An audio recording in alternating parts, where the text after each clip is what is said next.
أعوذ بالله من الشيطان الرجيم. بسم الله الرحمن الرحيم. الحمد لله الذي أرسل رسوله بالهدى ودين الحق ليظهره على الدين كله ولو كره الكافرون. أشهد أن لا إله إلا الله وحده لا شريك له ولا ند له ولا مثيل له ولا كيفية ولا جهة ولا مكان له. وأشهد أن سيدنا محمدا عبده ورسوله وصفيه وخليله أدى الأمانة وبلغ الرسالة ونصح الأمة وجاهد في الله حق جهاده حتى أتاه اليقين. Alhamdulillah, kita dapat salat maghrib secara berjemaah di dalam Baitullah ini. Dan insya-Allah kita akan teruskan majlis ilmu. Tuan-tuan semua, jangan lupa kita sebelum kita melaksanakan apa-apa amalan, terutama kita nak menghadiri majlis ilmu, niatkan begini: sahaja aku menghadiri majlis ilmu ini kerana Allah, kerana mencari redha Allah. Mungkin dalam pengajian ini kita letih bekerja siang tadi kan, kemudian malam hadir pula majlis ilmu macam ni. Mungkin kita tak dapat nak fokus 100%, tetapi kalau kita niatkan kerana Allah Azza wa Jalla, maka insya-Allah Allah Ta'ala akan mengurniakan rahmat kepada kita, insya-Allah. Kita akan sambung pada bab puasa pada kata guru kita Syekhuna Abdullah Al-Harari dalam kitab Mukhtasar. Qala al-muallif rahimahullah: wa an dukhuli 'ainin jawfan illa riqahu khalisat tahira min ma'danihi. Di antara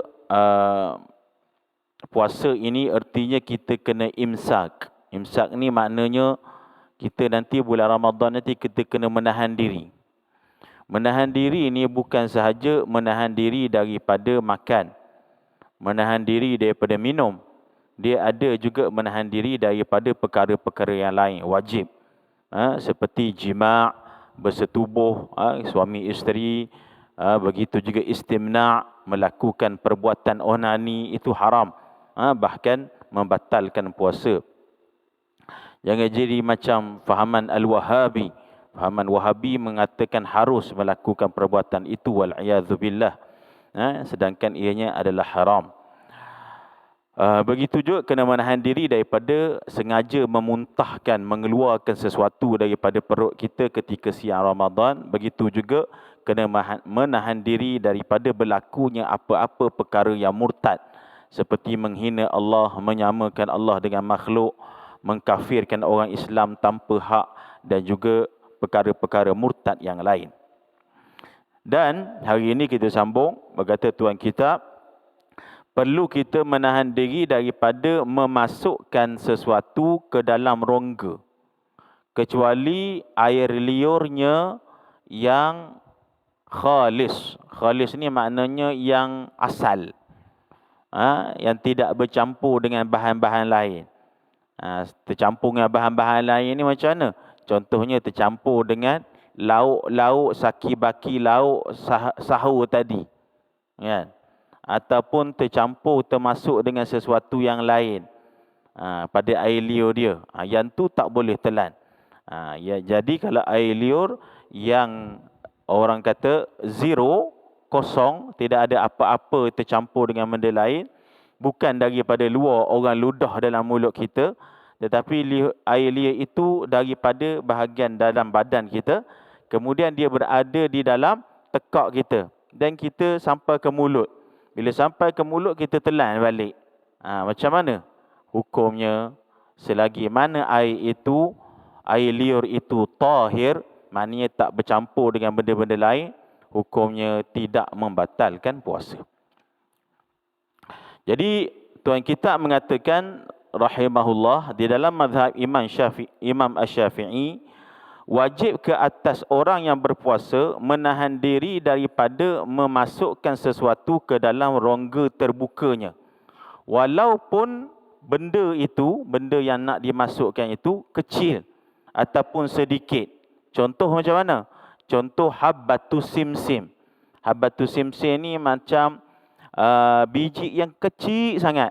Kita tengok orang masak kan, letak selasih, biji selasih macam tu. Kecil macam tu pun jika dimasukkan ke dalam rongga di siang Ramadan, maka terbatal puasanya dan dia wajib menahan diri daripada memasukkan benda-benda itu di dalam tubuh badannya. Walaupun benda itu yang dimasukkan itu benda yang tidak dimakan. Macam mana tu? Iaitu contohnya batu. Kalau dimasukkan sesuatu, batu ataupun besi, memang tak makan. Ustaz, saya tak makan pun benda tu. Kan? Besi makan benda, kan? Ataupun batu. Kita tak makan batu, tapi saya masukkan ke dalam rongga, hukumnya adalah terbatal puasa. Sama ada rongga itu merupakan ruang liang untuk kita makan, untuk kita ghazak dipanggil, untuk kita mengambil, menjadikan dia bahan makanan bagi kita. Maksudnya beginilah bahasa kitab. Tak kiralah sama ada mulut ataupun masuk ikut hidung. Ataupun mana-mana bahagian rongga-rongga yang terbuka. Barang siapa yang mengambil sesuatu benda kemudian masuk ke dalam rongga dia daripada rongga yang terbuka dan dia tahu hukumnya adalah haram dan dia buat pula sengaja, bukan kerana terlupa, dengan baik-baik, bukan kerana terlupa dan dengan pilihan diri dia tanpa dipaksa, maka ulama kata aftara, batallah puasa dia. Itu makna aftara, batallah puasa dia. Dan di antara ruang rongga yang kita nak tengok kat sini, yang dikatakan masuk dalam mulut tu kan, bahagian mulut ni, adalah pada bahagian keluarnya huruf ha. Kita belajar alif, ba, ta, tha, jim, ha. Ha ni dia dekat mula-mula sekali tekak dan hujung sekali bahagian lidah kita yang bahagian dalam. Ha, angin. Okey. Sesiapa yang memasukkan sesuatu melebihi bahagian itu di dalam mulutnya sampai ke tempat makhraj huruf ha, maka ulama berbeza pandangan. Satu golongan yang pertama mengatakan batal puasanya. Batal puasanya. Dan ulama yang sebahagian yang lain pula mengatakan bukan pada bahagian had dia huruf ha, tapi huruf hamzah. Ya? Itu kalau lebih daripada itu, hamzah ataupun ha. Ha ni dada sikit macam ni. Ha ni rongga kita kan, ni kita punya tekak. Ha dekat sini. Ha angin tu. Kalau ha ataupun hamzah, dia bawah sikit. Maknanya sebahagian ulama kata kalau masuk sesuatu benda dalam mulut melebihi ruang huruf ha ni batal. Ini sebahagian pandangan ulama. Sebahagian ulama lain pula kata kalau masuk sampai melebihi bahagian had ukuran kita menyebut huruf hamzah ataupun ha yang bulat tu, ha dada tu, itu baru, lepas daripada tu baru batal. Jadi ada dua pandangan para ulama di sini. Okey. Ini tempat-tempat yang dikira bila lebih maka terbatallah puasa kita kalau masukkan sesuatu. Wa kadzalika ma jawazal khayshum wal khayshun muntahal anf. Begitu juga hidung, bahagian hidung. Kalau masuk bahagian hidung ni melebihi bahagian khayshum. Khayshum ni kalau kita tekan hidung kita ni ada lubang kat situ, tulang akhir sekali kat atas ni. Khayshum ni ada hadis yang lain Nabi SAW sebut bila kita bangun pagi sembahyang subuh dan ambil wuduk, sangat-sangat digalakkan untuk kita istinsyaq. Istinsyaq ni maknanya basuh bahagian hidung. Sebab apa? Sebab malam kita tengah tidur ni, syaitan lepak dekat khayshum. Ada sebutnya tu. Lepak dekat khayshum kita ni. Jadi disunatkan kita kalau ambil wuduk yang subuh, basuh hidung tu. Basuh bahagian hidung kat dalam tu. Okey, bukan kita nak cerita pasal syaitan tu. Kita nak cerita pasal batal puasa kalau masukkan sesuatu dalam hidung pula. Mulut ni contohnya lah, macam tadi saya sebut, kalau masuk sesuatu dalam mulut, sampai kat hujung lidah je. Lepas tu dia buang benda tu. Tak tertelan pun. Tak batal puasa dia. Sebab tak melebihi huruf, bahagian makhraj huruf H lagi. Kalau lebih daripada makhraj huruf H ataupun makhraj huruf H, maka barulah batal. Disebabkan masuk sesuatu di dalam bahagian mulut. Hidung pula, kalau masuk kat depan-depan ni, batal tak puasa. Orang kata korek hidung bahagian depan je. Yalah, kadang-kadang kita ada hidung ni, tai hidung bahasa dia. Dia tak kira ada kat depan kita ni. Kita nak jumpa orang besar pula, terpaksa bersih kan.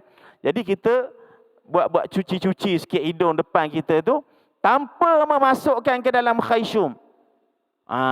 Di situ tidak membatalkan puasa. Ya? Tidak membatalkan puasa. Yang batal puasa kalau masuk tu melebihi bahagian khayshum.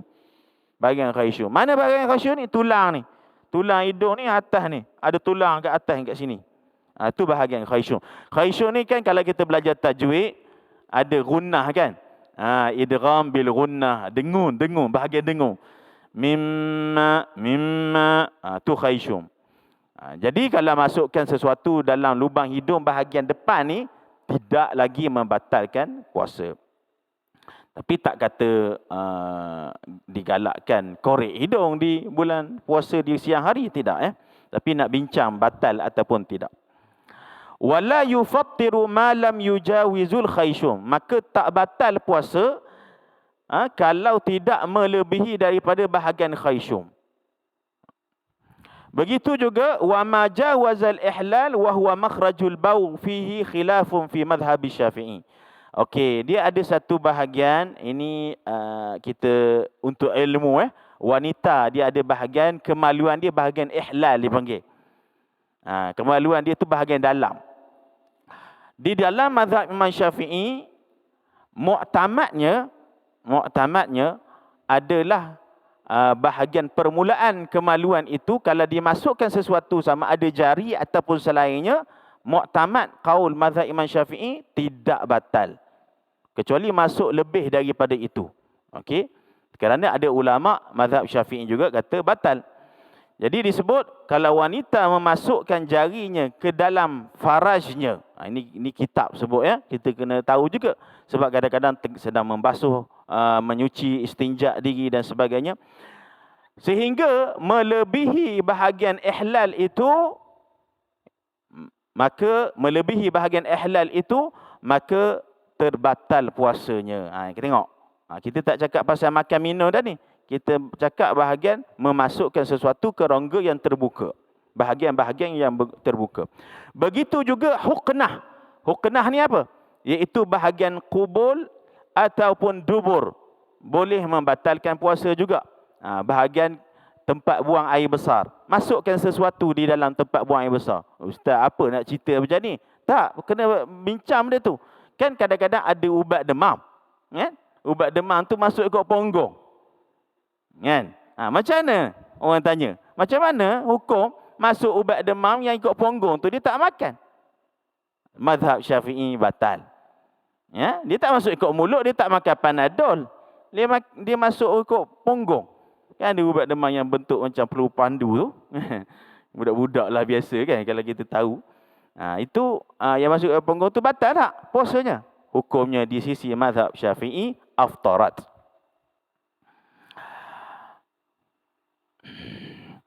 Begitu juga di sisi mazhab Hanafi dan sebagainya. Okey, jadi memasukkan sesuatu bukan sahaja pada mulut ataupun pada hidung, tapi bahagian kubul dan dubur, jika dimasukkan dalam, maka boleh membatalkan, boleh menyebabkan puasa kita batal. Wa ammal qatratu fil aini fala tufattaru fi madhhabi Imam Syafi'i. Tetapi titisan, ubat titis mata, titisan mata, maknanya kita sakit mata di siang Ramadan, ambil ubat titis mata tu, aimo orang panggil kan, macam aimo tu masuk. Okey, masuk dalam mata ni sebenarnya kadang-kadang boleh sampai kita rasa kat sini. Ya, kalau siapa pernah sakit mata di siang Ramadan dulu-dulu, kucing. Tak kencing tak?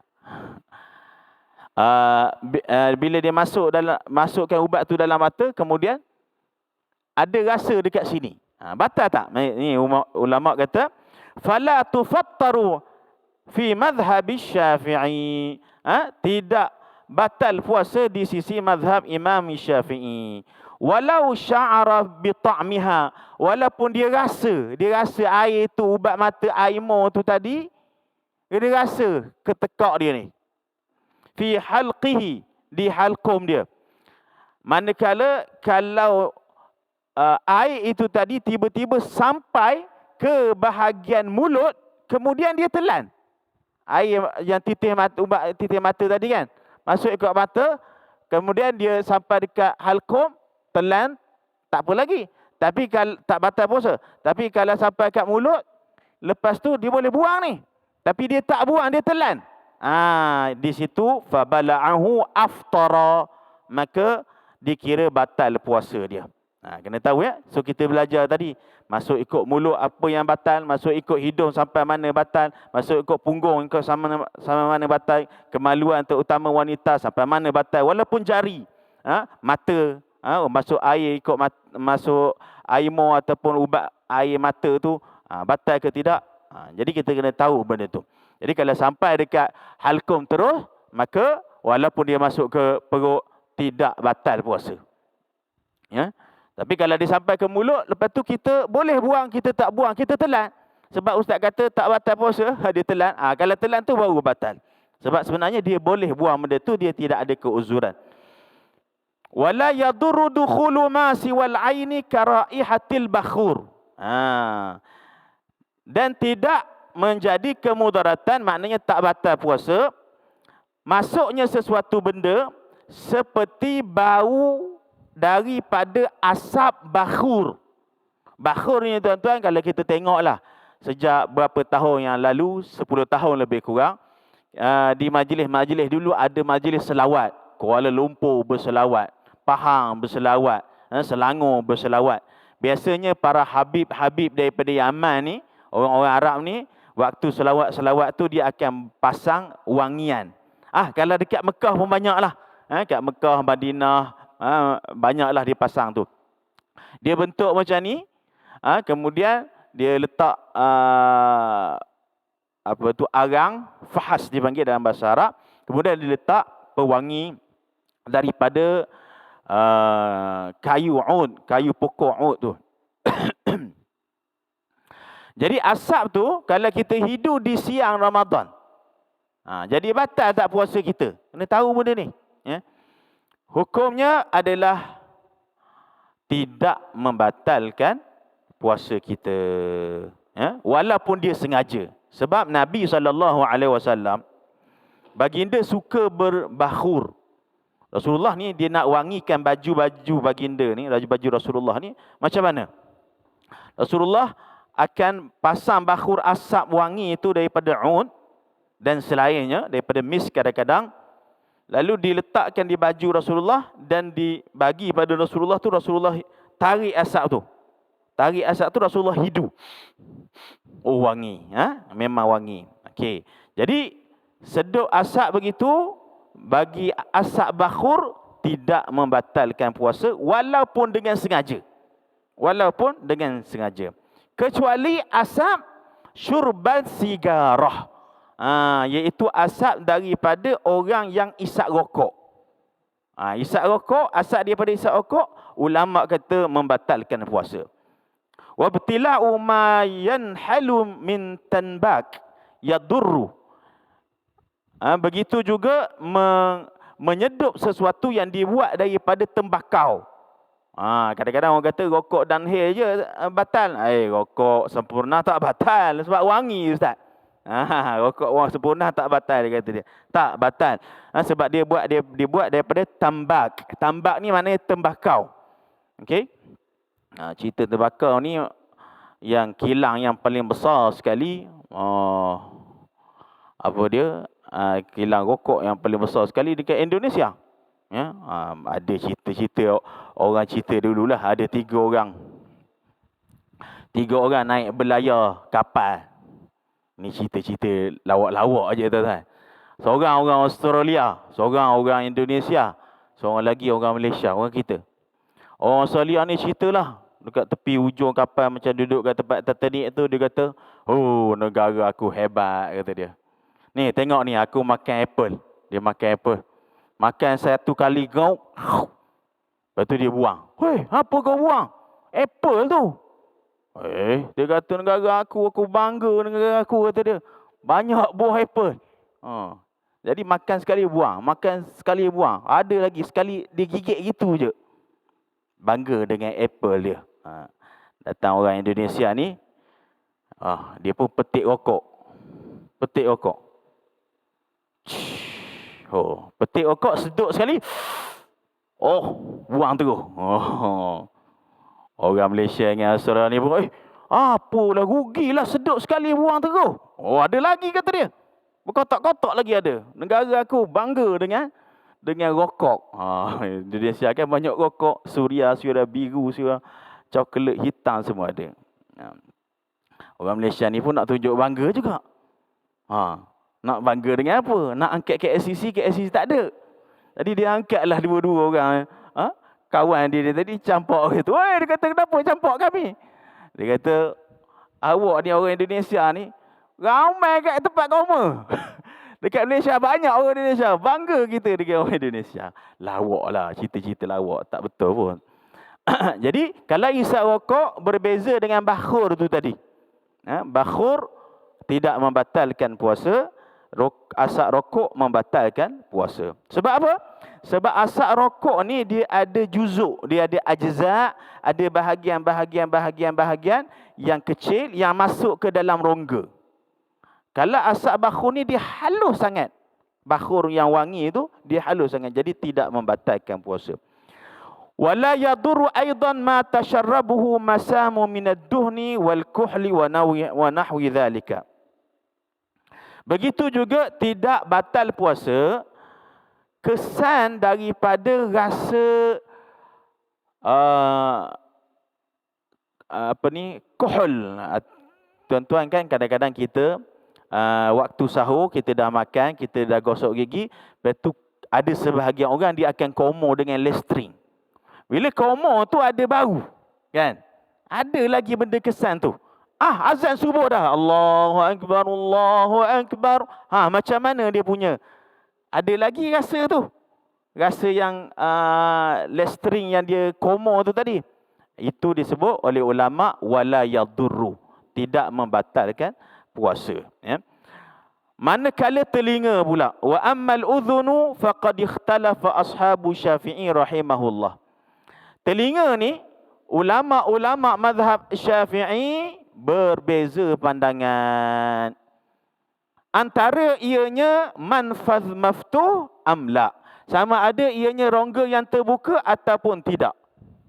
Jadi, sesiapa yang mengatakan di kalangan para ulama Syafi'i bahawa telinga ini rongga yang terbuka, jadi siapa masukkan sesuatu di dalam telinganya seperti air ataupun ubat, kan, ataupun minyak, kalau dia ikut pandangan ulama yang mengatakan telinga ini adalah bahagian manfazul maftuh, maka batal lah kalau masuk ke dalam. Okey. Dan sebahagian ulama mengatakan dalam mazhab Syafi'i juga tidak membatalkan puasa. Ianya tidak membatalkan puasa kerana dia tidak dikira sebagai rongga yang terbuka. Di situ pandangan ulama. Dan ini pandangan yang kedua ni, saya pegang pandangan inilah. Sebab apa tuan-tuan? Kita ni kalau siang Ramadan, kita kadang-kadang kita mandi. Ada orang mandi. Tak salah mandi siang Ramadan ni. Jangan kata salah ya. Tak salah. Boleh mandi. Dan tidak berdosa. Tapi waktu kita mandi ni kadang-kadang, masuk air tu dalam telinga. Kan? Masuk air tu dalam telinga. Kalau kita ikut pandangan sebahagian para ulama Syafi'i, batal masuk air dalam telinga, susah kita. Jadi ada pandangan ulama yang boleh kita pegang, bahawa masuk air ke dalam telinga tidak membatalkan puasa. Ini dia. Walaupun masukkan minyak dah sekali pun.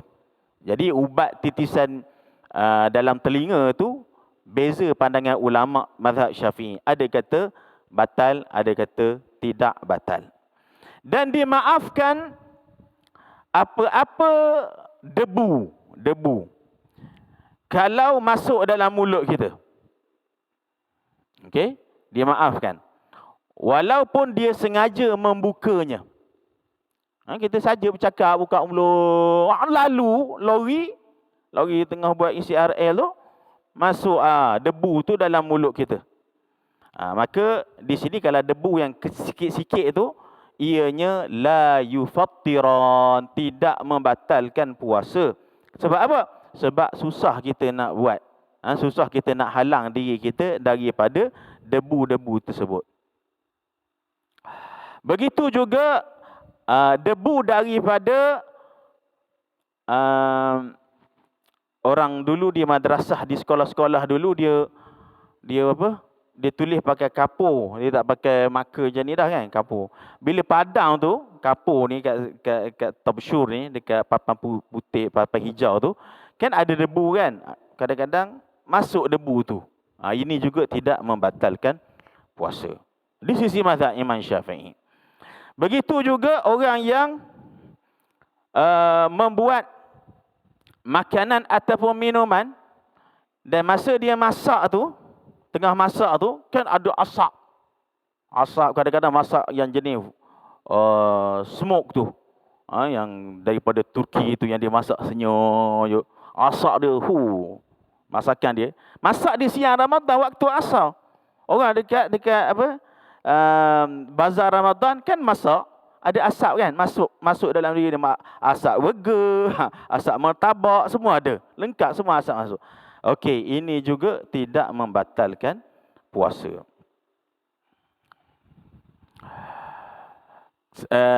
Memang kalau dikaji, memang ianya ada sesuatu yang masuk dalam mulut kita ataupun dalam hidung kita. Tetapi disebut tadi, wa yu'fa, dimaafkan. Tuan-tuan, dalam hukum ni bila kata dimaafkan, bukan makna benda itu boleh sengaja kita buat, sebab benda tu kita tak boleh nak elakkan. Okey?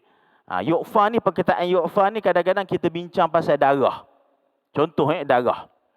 Kita masak ni, darah yang ada pada ayam, kan ayam, kita masak ayam tu, buat sup,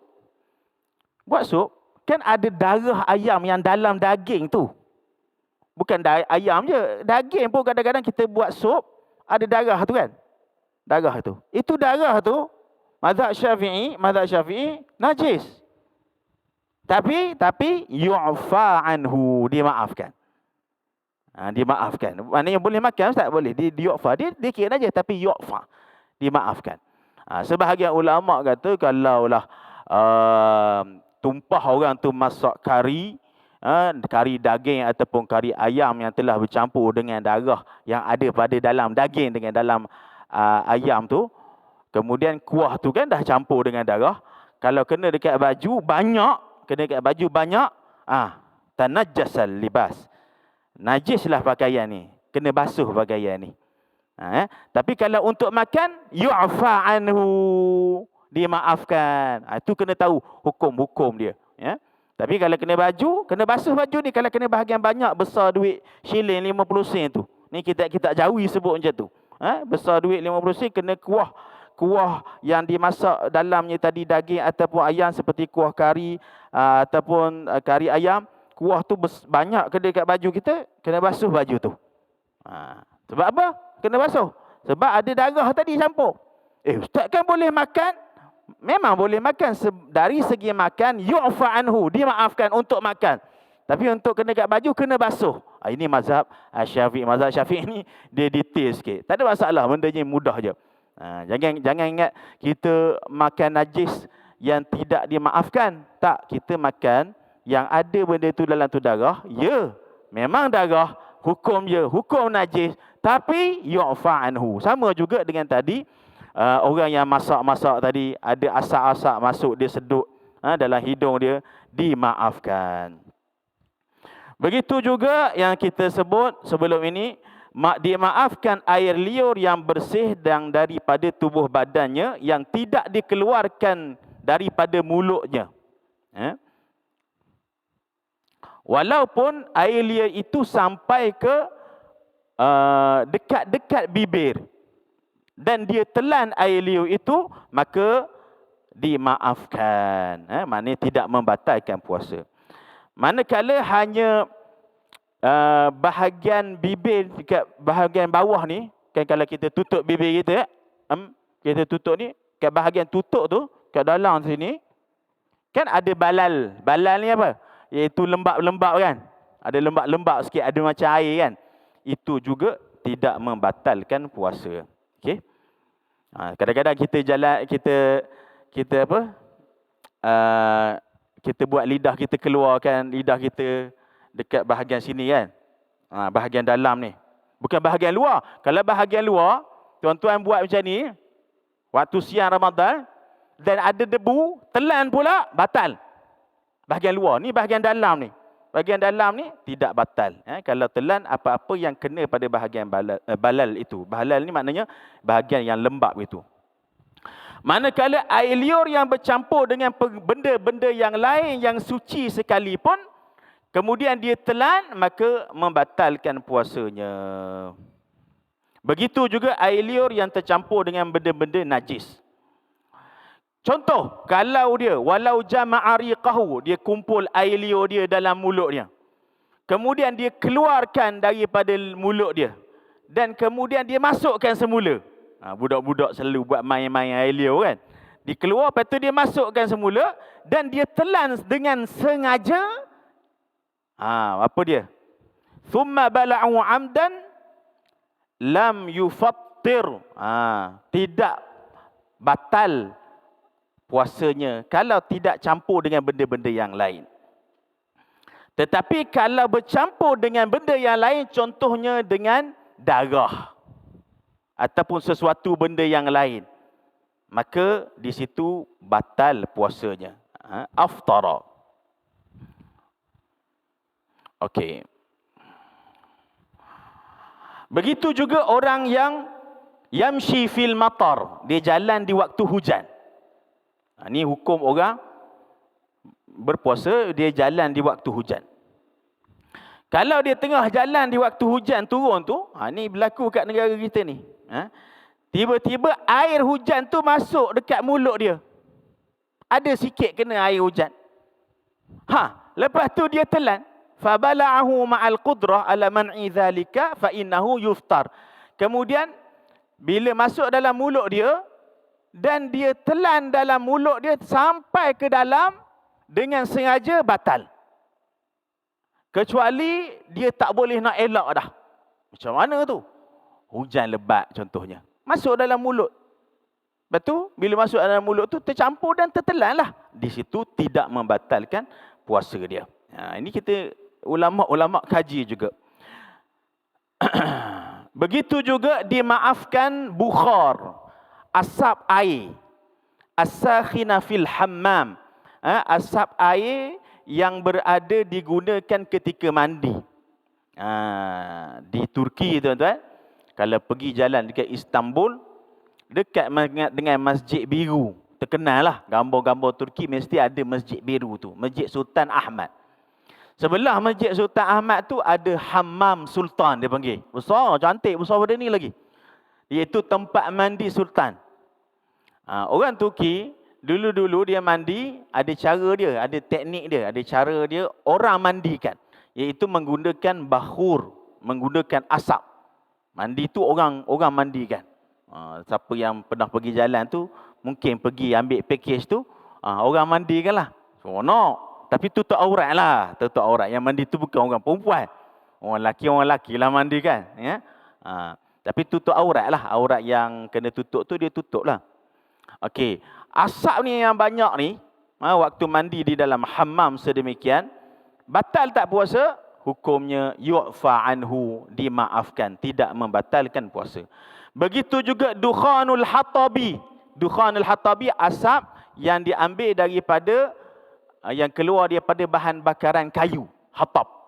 Kan dalam hadis sebut, sesiapa yang bersedekah secara sembunyi-sembunyi, maka Allah Ta'ala menghapuskan dosanya seperti Allah Ta'ala padamkan api pada kayu yang terbakar. Tuan-tuan, sedekah ni ada dua. Dua-dua baik. Dua-dua baik. Satu, sedekah orang tahu. Baik, tak salah. Boleh. Halal. Dapat pahala. Tapi di sana ada sedekah yang lebih besar, iaitu sedekah yang kita, yang bersedekah ni kita sembunyikan. Orang yang terima sedekah tu, dia tak tahu siapa yang bagi. Tu dalam hadis Nabi sebut apa? Yang tangan kanannya bersedekah, tangan kirinya tak tahu. Yang ini martabat dia tinggi. Allazina yunfiquna amwalahum fi sabilillahi sirran wa alaniyah, iaitu secara sembunyi-sembunyi. Itu yang lebih digalakkan di dalam Islam. Okey, hatab tu tadi, hatab ni tadi kayu yang terbakar, asap tu kadang-kadang orang dulu kan masak air guna, ataupun masak nasi guna dapur kayu. Kayu tu ada asap tiup. Keluar asap tu. Kadang-kadang masuk benda ni. Okey, batal tak puasa dia tu? Ulama kaji benda ni, yu'fa anhu, dia maafkan.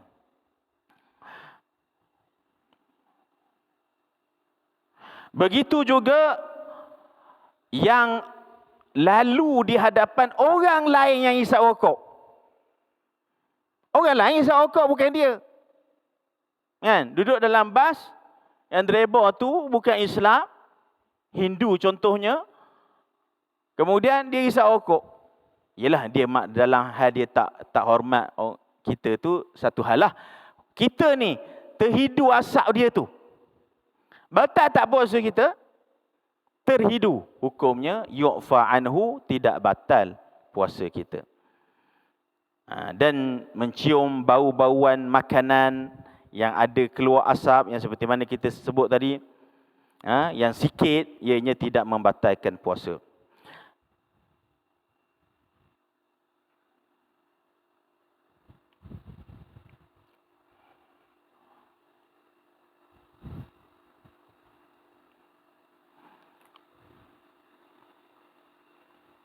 Okey, boleh faham ya? Panjang lah benda ni. Okey, kita ringkaskan sikit lah. Banyak pun tuan-tuan, boleh tanya nanti kalau nak tanya. Kita terus kepada matan. Nabi SAW bersabda seperti mana hadis riwayat Abu Hurairah yang digezetkan di dalam kitab Al-Bukhari dan Muslim, man nasya wa huwa shaimun fa akala aw syariba falyutimma saumahu fa innama at'amahu Allah wa saqah. Sesiapa yang lupa, dia dalam keadaan berpuasa, kemudian dia makan ataupun dia minum, maka puasanya itu tidak membatalkan, makannya itu tidak membatalkan puasanya, kerana itu adalah rezeki yang Allah Ta'ala berikan kepadanya. Okey. Maknanya kalau kita terlupa, bukan buat-buat lupa ya. Buat-buat lupa lain. Ni memang kita betul-betul terlupa. Terutama awal Ramadan. Duduk pula seorang, tak ada siapa ingat. Duduk kat rumah seorang-seorang, tak ada siapa ingat. Dah pukul 8 tu, pergi kedai tanya, nasi lemak tak jual ke hari ni? Balik pula buat nasi goreng. Nasi goreng, masak pukul 10 makan. Dah habis 3 pinggan, baru teringat, Ramadan hari ni rupanya. Maka itu tidak batal puasa dia. Kemudian yang kedua, tambahan yang kita nak letak kat sini, disunatkan bagi orang yang berpuasa untuk mempercepatkan berbuka puasa dan melambatkan suhur. Ini dia. Tapi tuan-tuan, saya nak beritahu satu benda, ini selalu kita dengar lah. Hadis Nabi SAW. La yazalun nas bi khairin ma ajjalu fitr. Orang ramai ni dikira baik sangatlah kalau dia cepat berbuka puasa. Okey, perkataan cepat buka puasa ni apa maksud dia? Dengar Sekarang ni kita ni tak nampak matahari itu terbenam. Kita tak nampak matahari itu terbenam.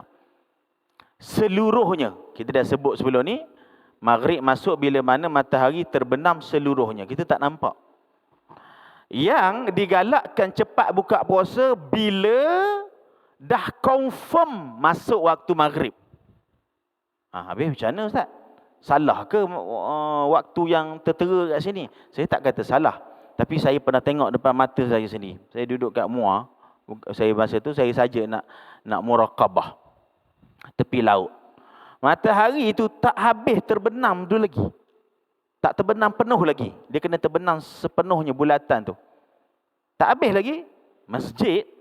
Allahu Akbar, Allahu Akbar. Dah azan maghrib. Mujuh hari itu bukan Ramadan. Bayangkan kalau bulan Ramadan, apa berlaku? Kita bimbanglah puasa kita terbatal. Kita kena jaga juga. Kita tak boleh kata, ini salah pemerintah ni. Kita tak ambil jalan ke ihtiyat. Berjaga-jaga, berhati-hati. Tak ambil jalan ke? Wajib kita ambil jalan berhati-hati. Habis macam mana? Islam suruh buka puasa cepat. Dan waktu yang sama perlu confirm masuk waktu dulu. Cara ni macam mana tuan-tuan? Caranya mudah aja. Habis azan baru buka. Habis azan, la ilaha illallah. Kerana saya semak sendiri, biasanya bila dah habis azan tu di Malaysia, memang matahari dah terbenam dah. Jangan, subhanallah, alhamdulillah, wa la ilaha illallah, Allahu akbar, wa la hawla wa la quwwata illa billahil aliyyil azim. Allah. Kita minum dah air. Bismillahirrahmanirrahim. Sekali, Allahumma salli wa sallim ala nuril anwar. Rupanya budak tu dia selawat dulu. Tak masuk lagi. Kan? Dia dah minum dah. Jadi kita ni sebab puasa ni kita tak takluk pada orang. Kita kena ihtiyat diri kita. Jadi caranya kalau saya lah, tak tahulah, ikutlah tuan-tuan. Saya akan habis azan tu baru kita mula berbuka. Habis azan tu. Dan azan ni tuan-tuan, azan ni satu lagi saya cakap pasal azan lah. Bukan kat sini okey. Tempat lain lah. Terutama dalam TV dengan radio. Azan tu makruh tamrid. Apa maksud dia? Memanjang-manjangkan azan. Allahu Akbar, Allahu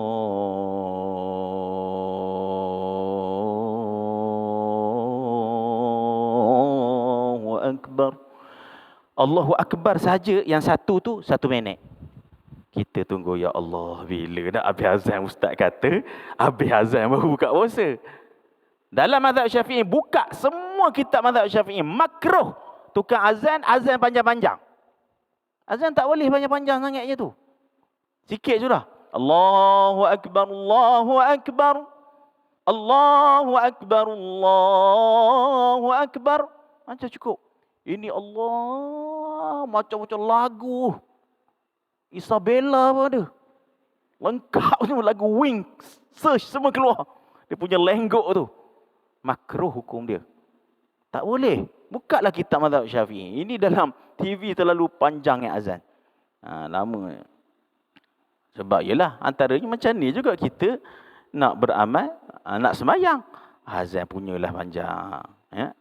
Jadi, azan tu jangan ambil terlalu panjang sangat. Jadi, biar kita macam ihtiyat. Ihtiyat ni maknanya kita berjaga-jaga. InsyaAllah lah, ni dah yakin dah. Masuk dah waktu. Macam tu. Habis azan sedang. Kita nak habis sikit lagi. Ahabbu ibadi ilayya a'jaluhum fitra. Hamba aku, kata Allah Ta'ala dalam hadis kursi, yang paling aku suka, aku cintai dan aku sayangi adalah yang cepat berbuka puasa bila telah masuk waktunya. Itu maksudnya. Yang ketiga, manfaat yang kita nak ambil, disunatkan bagi orang yang berpuasa untuk berbuka puasa mula-mula untuk mula-mula tu makan buah tamar. Ya. Kalau dia tidak ada tamar, maka berbuka dengan air kosong. Demikian adalah berdalilkan daripada hadis Nabi sallallahu alaihi wasallam riwayat Tirmizi, "Idza aftara ahadukum falyuftir ala tamrin fa in lam yajid falyuftir ala ma'in fa innahu tahur."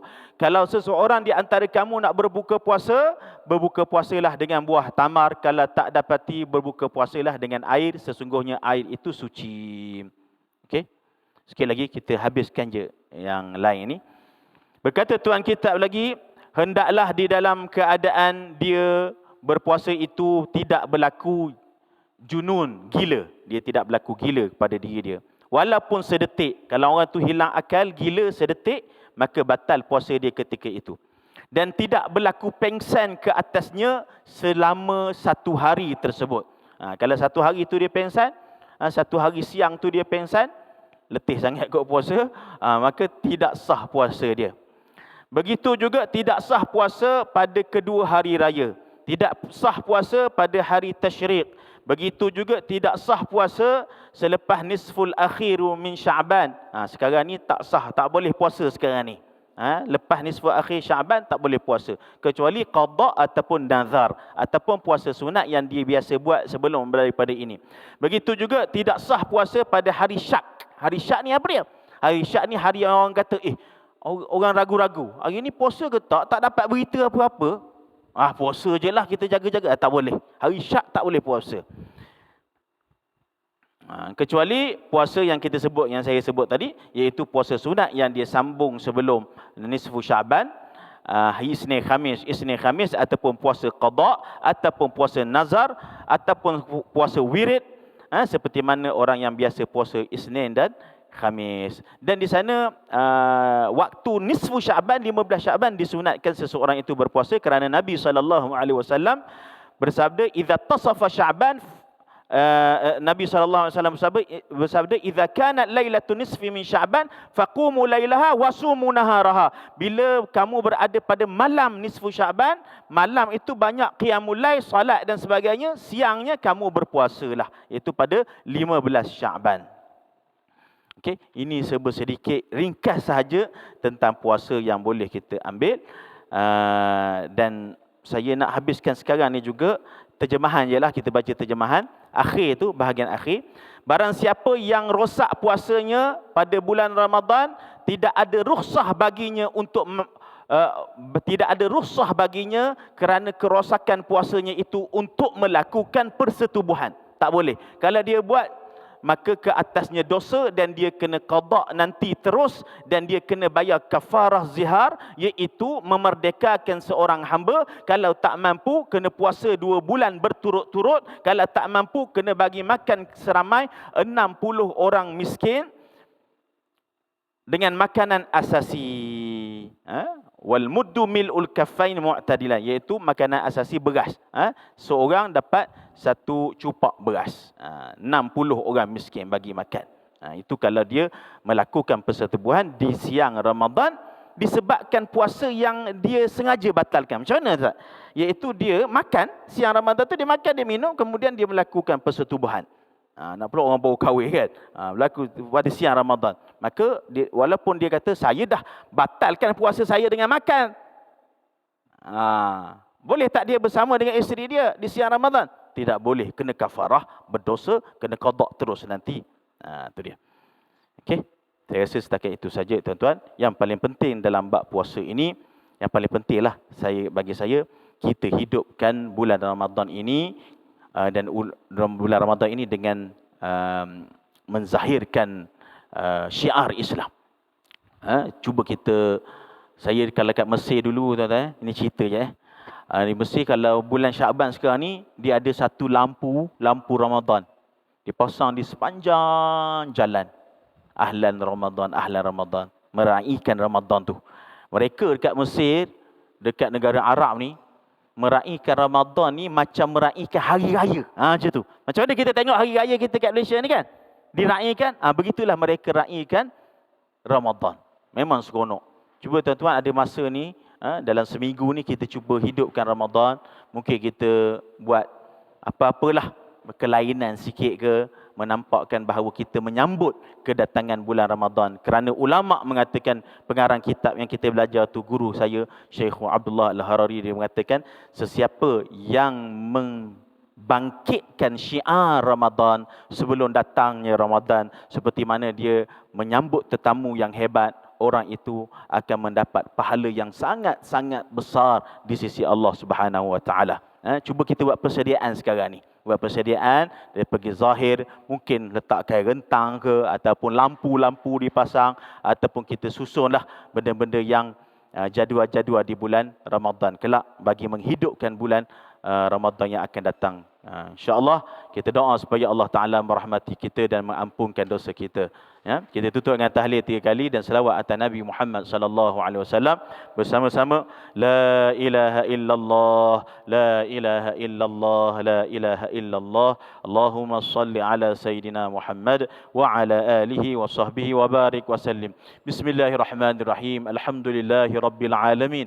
Wassalatu wassalamu ala asyrafil mursalin sayyidina Muhammadin wa ala alihi wa sahbihi ajma'in. Ya Allah, ya Tuhan kami, dengan keberkatan majlis ilmu kami ini, ya Allah, ampunkanlah dosa-dosa kami, ya Allah. Murah dan perbanyakkanlah rezeki kami dan ahli keluarga kami, ya Allah. Bukakanlah hati orang ramai, ya Allah, untuk menghampirkan diri mereka kepadamu, ya Allah, dengan melakukan salat 5 waktu secara berjamaah dan menghadiri majlis ilmu di mana sahaja yang mereka mampu, ya Allah. Ya Allah, ya Tuhan kami, berkatilah kami di akhir bulan Syaban ini dan sampaikanlah kepada kami bulan Ramadan. Kurniakanlah kami dapat bertemu pada malam Lailatul Qadar di waktu bulan Ramadan kelak, ya arhamar rahimin. Rabbana atina fid dunya hasanah wa fil akhirati hasanatan wa qina adzaban nar. Wa sallallahu ala sayyidina Muhammadin wa ala alihi wa sahbihi wa baraka wa sallam. Wa akhiru da'wana anil hamdulillahi rabbil alamin. Aqulu qawli hadha wa astaghfirullah li wa lakum. Wassalamu alaikum warahmatullahi wabarakatuh.